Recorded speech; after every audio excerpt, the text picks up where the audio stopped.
नमस्कार. History SNMU मध्ये मी सीमा तुमचं मनपूर्वक स्वागत करते. आपण UGC नेट जून 2026च्या एक्झामची तयारी करतोय. सुरुवात केली आपण 2011च्या PYQ पासून. पहिले व्हिडिओ अपलोड झालेले आहेत ज्यामध्ये 2011चे PYQ दिलेले आहेत. आपण आता पुढचे PYQ पाहणार आहोत.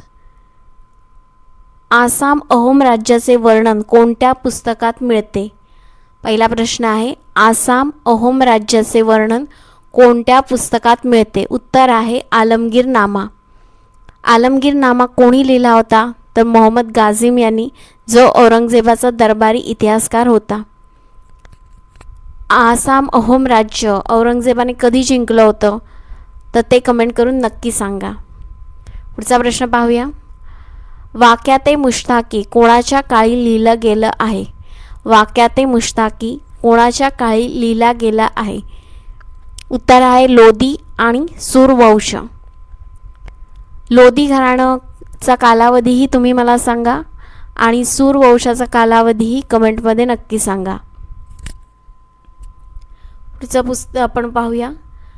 खजाइनुल फुतूह कोणाच्या काळी लिहिलं गेलं आहे? कायम विचारला जाणारा प्रश्न आहे हा. खजाइनुल फुतूह कोणाच्या काळी लिहिला गेला आहे? अलाउद्दीन खिलजीच्या काळी. आता तुम्ही कमेंट करून नक्की सांगा खजाइनुल फुतूह हे लिखाण कोणी केलेलं आहे आणि त्या लेखकाने अजूनही काही पुस्तकं लिहिलेली आहेत तीही मला नक्की सांगा. पुढचा प्रश्न आहे, आलमगीर नाव कोणाचे होते? आलमगीर नाव कोणाचे होते? उत्तर आहे औरंगजेब. आता औरंगजेबाचा कार्यकाळ किती होता तोही कमेंट करून नक्की सांगा. अगदी कमेंट करून नाही सांगितलं तर कमीत कमी तो लक्षात ठेवा, परीक्षेत विचारला जाऊ शकतो. पुढचा प्रश्न आहे, नुरुद्दीन नाव कोणाचे होते? नुरुद्दीन नाव कोणाचे होते? उत्तर आहे जहांगीर. आता औरंगजेबाचंही नाव कळलं आपल्याला, जहांगीरचंही कळलं, तर तुम्ही अकबराचंही नाव मला सांगा नक्की कमेंट करून. चॅनलवर नवीन असाल तर चॅनलला लाईक करा, शेअर करा, सबस्क्राईब करा, कमेंटही करा. सर्व व्हिडिओ पहा.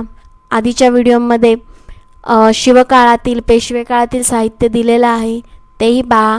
ऋग्वेद, यजुर्वेद, सामवेद, अथर्ववेद याचीही माहिती दिलेली आहे, तेही व्हिडिओ नक्की पहा. शॉर्ट्सही डेली अपलोड होतात तेही पहा. आणि काही तुम्हाला जर प्रतिक्रिया द्यायची असेल तर कमेंट बॉक्समध्ये नक्की द्या. आपण उद्या पुन्हा भेटू. तोपर्यंत धन्यवाद.